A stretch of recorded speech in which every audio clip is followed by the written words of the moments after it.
Yeah, so the topic that we are talking about today is demystifying Linux SMB mount options.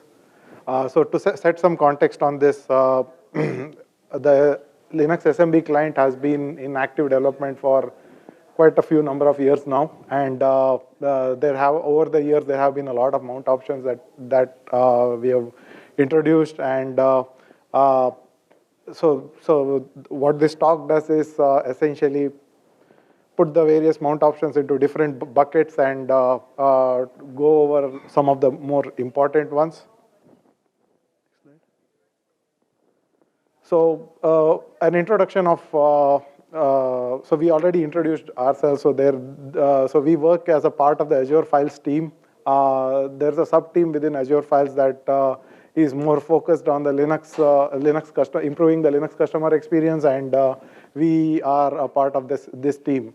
So as a part of our work, we actively contribute to the Linux SMB and NFS ecosystem. So be it submitting patches, code reviews, writing tests,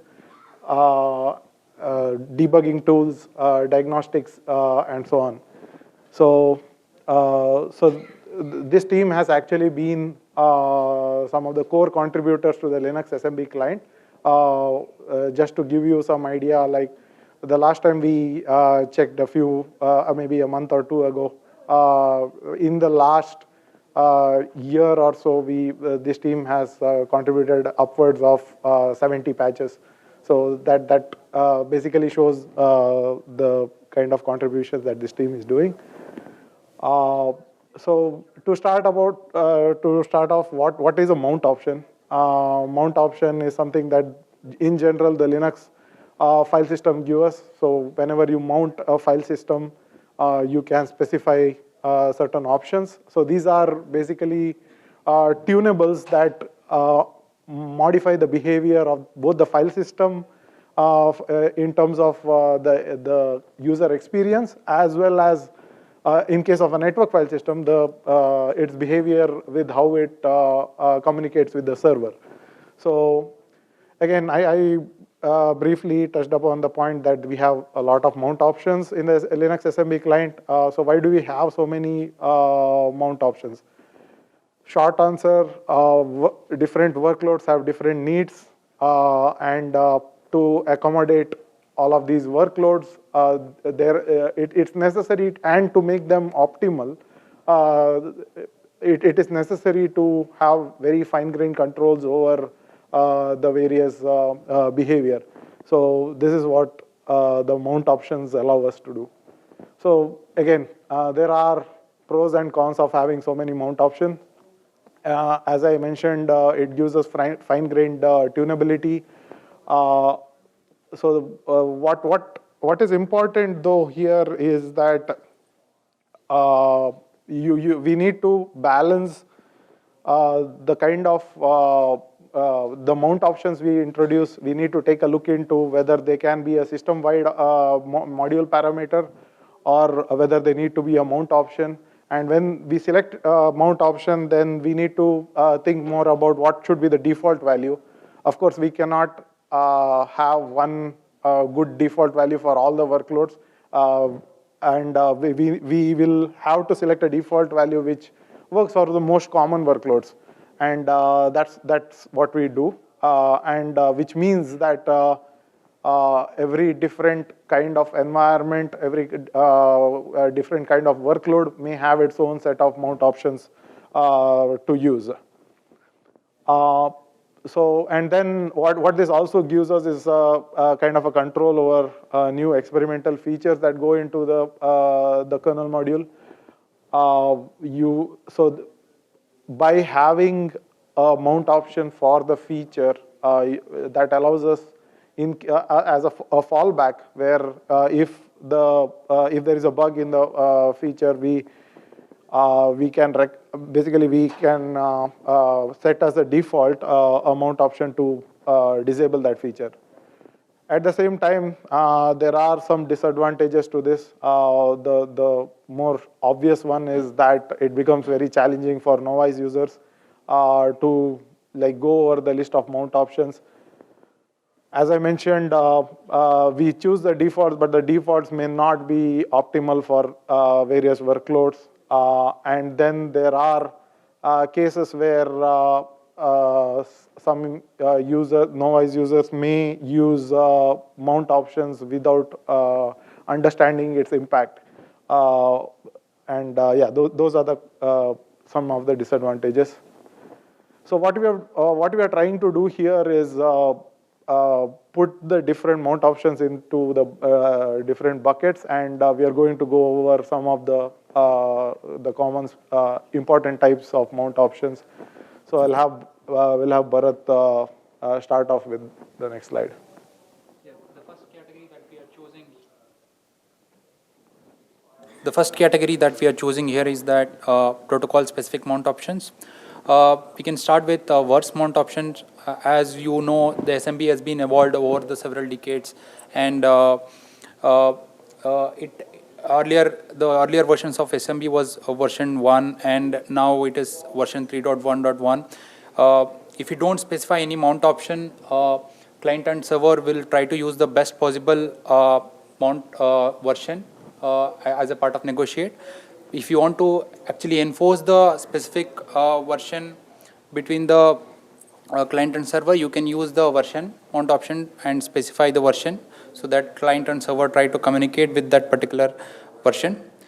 Then resilient handles and persistent handles are the are introduced in the SMB version specification 2.1 and 3 respectively, and these are used in case of network disconnects, where the server will try to keep handle open at the server so that client can re-establish a connection within a specified timeout. That timeout is specified by the another mount option, handle timeout. Client can actually specify how much timeout server needs to keep that handle open so that it can re-establish a connection in case of reconnects. Then we have a seal mount options which enforces the encryption. The encryption has been introduced with SMB from 3.0 version. Then we have a sec parameter. SMB supports majorly two types of authentication mechanisms. One is NTLM and other one is Kerberos. With by default, if you don't specify anything, client will try to rely on the NTLM. If you want to make a Kerberos authentication, then you can use sec. You can specify the Kerberos version in the sec. Currently, client uses KRB5 as a recent version. Then we have a username and password mount parameters where we can specify the credentials of the user during the mount. In some cases, password can be skipped. Then we have another mount option where we can specify the credentials as a part of the file. The usefulness of this file, this credential is that credential mount option is that we can basically have a credential username and password in a file and have the file permission set so that the password and username is restricted to specific people. And we have another mount option called guest. The guest tries to establish a guest session to the server where this is useful in servers where we don't actually need a password, sometimes a username also. So the recently introduced mount option was password 2, where so nowadays the servers supports multiple passwords at a time, and some of the passwords can expire and to time, and we should make sure that access to the share is continuous even though the passwords expires. So, I mean, basically, for example, if you have a share mounted initially with a password 1, here password 1 is ABC, and after some time, say if server want to change the password, it can be periodic change that administrator do so. So that time you can actually use a remount command and load the password 2 as the new password and keep it with and then a client will keep that password 2 with itself until whenever the operations on the with the password 1 starts failing, client will try to use password 2 and try to establish a session. If it succeeds, then actually it swaps the password 1 and password 2. And then again, after some time, if you want to load a new password to the client, you can do again with a password 2 with a remount command. Then we have a multi-user mount option where it allows accessing a same mount point as a multiple user. It actually provides a separation and access control over the file mount point. Like you can use a mount multi-user in the parameter list and also and mount a share. Then if some other guy want to mount a share, then they can use SIFS creds to add their credentials to the keyring. Then whenever the other user try to mount or access that particular files on that particular mount, then basically new session gets established on that particular user. The more details about this can be seen in the Jeff Layton's presentations. I have attached a link here. Then we have apart from mount security related mount options, we also have a security related mount parameters, which actually works system wide. The first one we are looking at is disable legacy delects. As I mentioned, SMB has evolved over years, and version 1.0 and 2.0 does not support any encryption, and it is not secure. So if to enforce the disablement of these delects during the mount, we can specify, basically we can enable this option in the proc FF file system. Then we have a enable GCM 256 mount module parameter. This actually adds AES 256 GCM encryption type into the negotiated list. It doesn't add at the first, but it adds to the structure. If you really want to enforce that, we need to use a AES-256 GCM as a encryption mechanism, then you have to enable the other module parameter called require GCM 256. Apart from this, we also have a security flags, which allows and also can be used to enforce security modes like signing, sealing. Basically, sealing is encryption, then NTLM, and whether to use NTLM or Kerberos encryption across the system. Sham. So other than that, there are data caching mount options, so related to how the client caches the data. So basically, the three mount options here are listed here. So cache essentially dictates the cache coherency mode to be used for the mount point. And there are a few modes here. Cache equal to strict enables the full data consistency. So this is the most recommended mount option for most workloads.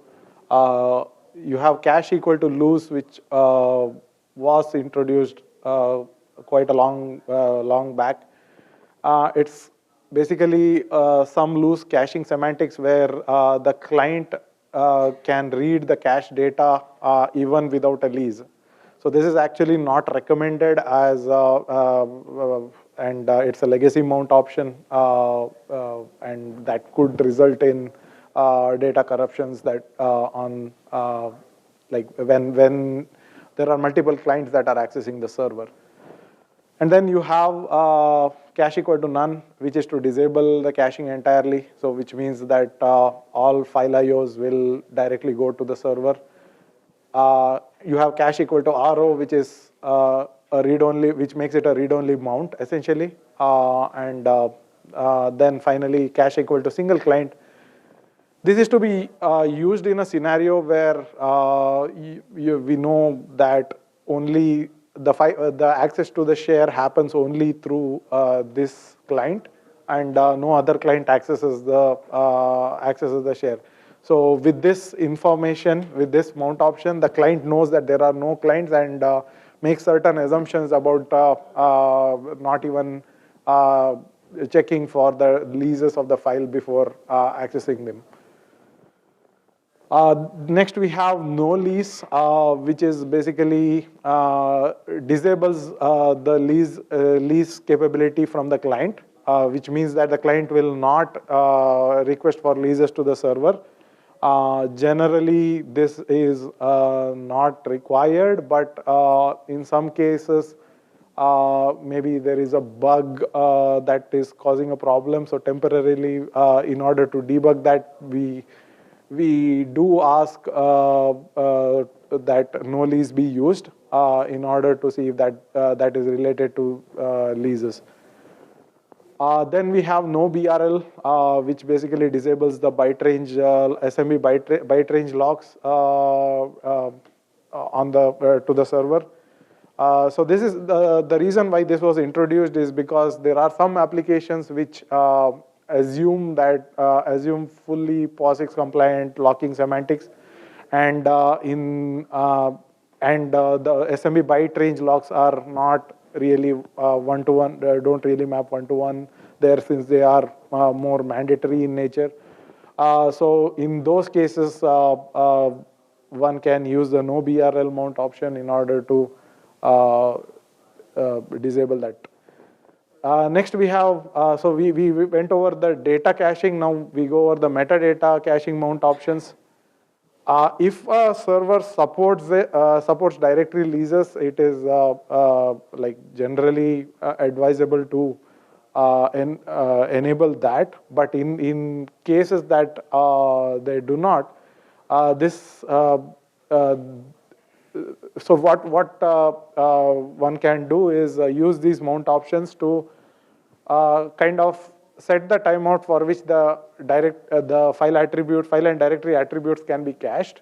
So this actually ends up improving performance. So if not, for all the file attribute requests, the requests need to go to the server and back, which can be costly. So one of the ways to slightly reduce the effect of that is by setting the AC timeout mount option to some a value that is larger. It defaults to 1 second. So you can always set it to higher. In some workloads where metadata operations are slower, you can actually set this to a higher value in order to avoid the performance degradation, if you are okay with the slightly loose consistency that it gives us. Newly introduced are these two mount options, AC regmax and AC dirmax. So what we saw over time is that there is benefit to setting this attribute caching timeout differently for regular files and directories. So that can be done with these mount options individually. Next, we go to the performance-related mount options. So the first one here is multi-channel. So by setting this mount option, you enable the SME multi-channel feature on the client. So now what this does, again, multi-channel allows for resiliency and parallelism, where the client sets up multiple connections to the server and spreads the requests among those connections. So if in case one connection goes down, you still have the others active, where you can continue sending the client can continue sending the request. And at the same time, for parallel workloads, it has been, when I say parallel workloads, the workloads that generate IOs in parallel.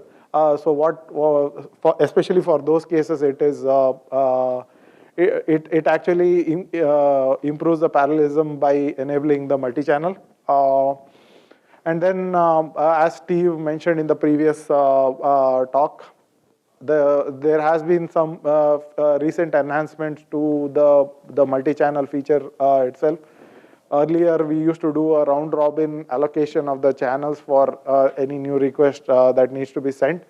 We now change this to a new policy, which is a least loaded policy, which takes a look at the different channel queues and selects the one that has least number of requests that are lined up for it.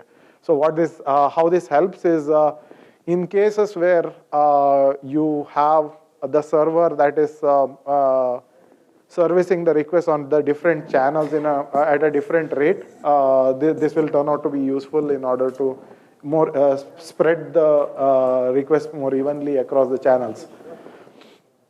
So we recently implemented the channel sequence number feature, which basically ensures the ordering in case of multi-channel. So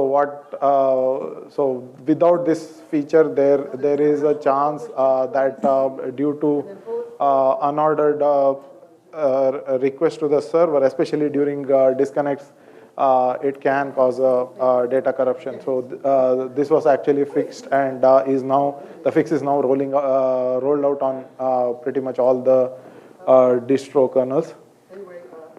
Next, we have the max channel option, where you can specify the maximum number of channels to establish to the server. By default, it's set to 2, and you can customize it using this mount option. So as Steve said, we are looking to enable multi-channel by default, and one of the features that is planned is the auto scaling of multi-channel and auto scaling down of multi-channels.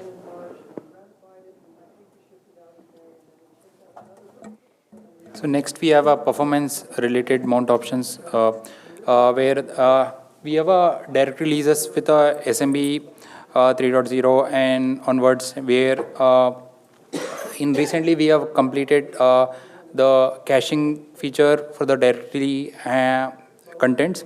With a handle cache mount option, we can enable the directory releases on the Linux client. By default, it is enabled, but if you want to disable, you can use another mount option called no handle cache. To limit the maximum number of cache dirs, we can specify the max cache dirs as a mount option during and set it to the value needed by the workloads. And we have another module parameter called dir cache timeout, which basically keeps that contents of the directory until the timeout. Once the timeout happens, then we basically destroy the contents of the directory cache. Then we have another parameter clause called close timeout, which has been included as a part of the defer close for files. So if you look at this diagram, so defer close for files basically uses the handle leasing on the SMB and tries to defer the closure of the file, so that it can benefit the performance by reducing the number of calls over the wire. So if you look at this diagram, you can see the application making we have currently on the top layer, I have set the close time of 0. With that, we don't have any deferred close files enabled. What it does, without that feature, we have calls like open, read, close originating from the application, and all of them are going to the server. When we enable defer close with a simple timeout as 1 second, if you look at the diagram, you can see that there is a open, then write and close. But with that close, SIF's client did not actually send that close to the server. Instead, it cached because it had a handle lease. So it waits for 1 second to send that close to the server. In the meantime, if there are any applications trying to open that particular file, then client basically reuses the same handles and returns the FT to the application, so that application can start reading the file or perform any operations. Then at the end, you have a closure. Once it is closed, it takes around a second to actually send a close to the server. Then we have options to specify the size of the data. R size and W size specifies the maximum data maximum data that we can specify, basically maximum amount of data that we can read or write to the server. And RSI specifies the maximum read-ahead size for a file system. Uh, it is generally helpful in case of read-heavy sequential read-heavy applications where we can tell layer to increase the by increasing RA size, we can tell layer to basically read further even before the read comes to the CIFS layer from the application, which generally helps to improve the performance. And we have a E size when it is specified when we get a response from the server.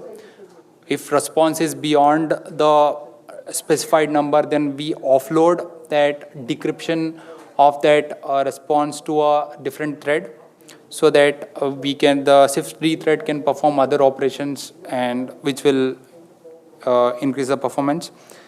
And we have a block size to override the advertised block file from the server. We can specify block size. Yeah, so the next bucket is the access control related mount options. So the basic mount options here being the file mode and directory mode in case where there is only a single user that is doing the mount and accessing the files.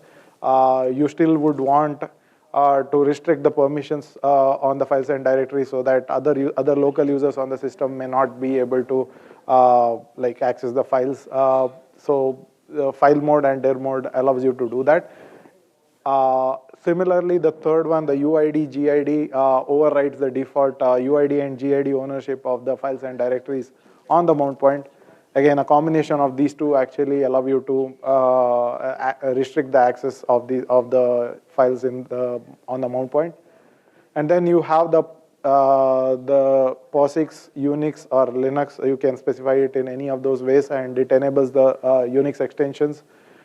If the server does support Unix extensions, Samba being one of them, it actually allows a more Unix-friendly behavior, even against the SMB protocol. Next, you have the CRUID. This is meant to be used when with sec equal to KRB5 when the Kerberos is used, and you have a use case where the mount is delegated to another user, even if the Kerberos credentials is for the user who intends to use the file system. So this CRUID is going to specify the UID for who actually has the Kerberos credentials. This is yeah. Next slide. So other than those, now we have the multi-user the mount options where that will be helpful for access control across the different users. When I say different users, now it can mean either only Linux only users, or users that have mappings on that have some way of mapping to the server users. So if it is a case of Linux only users, there is the IDs from SID, modes from SID mount option allows you to run your workloads, and the file and directory ownership will reflect the local users that are actually creating or accessing the files. This is possible because the client actually encodes the mode bits for permissions and file owner UID and GID into special SIDs in the NT-ACLs. So so the server won't be able to make much sense out of this, and the server actually ignores those ACLs that are set by the client for as a part of this. Then you have the CIFS ACL, and this is generally useful for workloads that where you need interop between the Windows and Linux clients, the same share being mounted both on the Windows clients as well as the Linux clients. So this is one of the way to still enforce access control. Here, though, you will need the users, the local users, to be mapped in some way to the remote user. The way that this works is the same mode bits and the file ownership is translated to what it would look like in case of the security descriptors, and it would create a security descriptor based on that. So at a very high level, the same permissions would be enforced even on a Windows client, even if it is being accessed across both Windows and Linux clients. And finally, no perm actually disables the access check on the client. So this is useful where, for example, if you're using SIFSACL and you basically want to disable the access check on the client entirely. So this is where that is used. And then there are the next bucket is the transport-related mount options, which can either be TCP or RDMA at this stage. So max credits. So we have the credit limit that is set on the client. So the SMB credits that the client, generally the client request for credits from the server, and the server returns X number of credits, and these credits are actually used in order to throttle the IO on the connection. So max credits actually allows us to simulate a low credit situation. So the client will stop consuming credits once it reaches the max credits limit and not use more. Next, we have the echo interval. Echo interval is the periodic keep alive request that the client keeps sending to the server in order to make sure that the server is actually healthy. So the default value for this is 60 seconds, but we have seen cases where the client wants to discover that the server is down much earlier. So what we can recommend in such cases is to reduce the value of echo interval, and the client can then discover a server that goes down sooner and try to reconnect. Next, we have the option of options called hard and soft. Hard being both relevant to cases where you have a temporary network outage situation. So hard causes the client to keep retrying the request to the server and not return the error to the client to the user. Soft will do limited number of retries and then give up and return the error to the user. So again, this is entirely dependent on the workload expectations. So if there are some workloads where the application expects that the client give up after a certain number of, a fixed number of retries. So retrans is actually associated with soft and is a newly introduced option, which basically specifies the number of retries to use when the soft mounts are used. Beyond this, it returns error to the user. Then we have the IP and port, which can be used to specify the IP addresses or the port numbers of the server to connect to. Generally, if the IP address is not specified, DNS resolution still happens, and the host name in the UNC will be used for the DNS resolution. The client will still get the IP address. Try to get the IP address. Then you have the source adder, which specifies a binding address on the client, generally useful for scenarios where you have multiple IP addresses on the client that can connect to the server, and you want the connection to be bound to this a particular address. And then you have the no share sock. In general, when you have multiple sessions that are being established to the same server, the SMB client actually tries to reuse the same connections. There are cases where you need to specify that do not share the sockets across the different sessions, and no share sock actually allows us to do that. Then we have the TCP no delay. This actually disables the Nagel algorithm in the TCP layer, so that there is no delay in sending any request. In some use cases, this could improve performance by not introducing these artificial latencies to the requests that are sent. And then you have the RDMA. In order to use the RDMA as a transport instead of TCP. So in this case, the RDMA stack would be used to establish connection to the server instead of the TCP.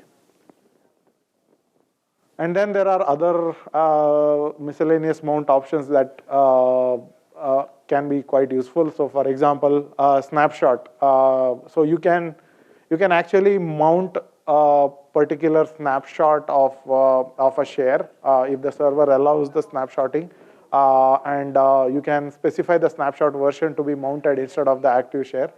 This is useful for scenarios like that run on the snapshot, for example, analytics or backup workloads. And then you have the MF symlinks. So on the servers that do not support symlinks, this allows actually emulating symlinks and still have symlinks to work on Linux. So what this does is it actually creates a regular file on the server with a special signature on it for the first few bytes. If the signature matches, then it is treated as symbolic links. And then no strict sync, which is again, you can call it a performance option because this will avoid the flush request to the server whenever there is an fsync call on the file system. So it will do all the writes, but the flushes will be avoided.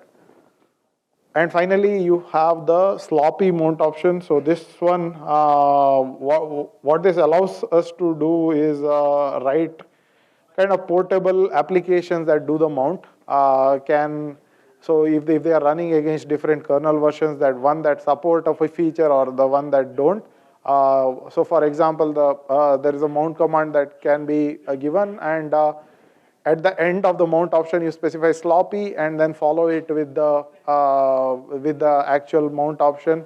So closed IMO, if the kernel does not support that option, it's going to ignore those, and then on kernels that actually support it, it's going to use it. So without sloppy, you use a new mount option which the kernel does not support, the mount is going to fail. Yeah, that pretty much covers it. So there are some references that we have used for this presentation. And yeah, thank you. Any questions?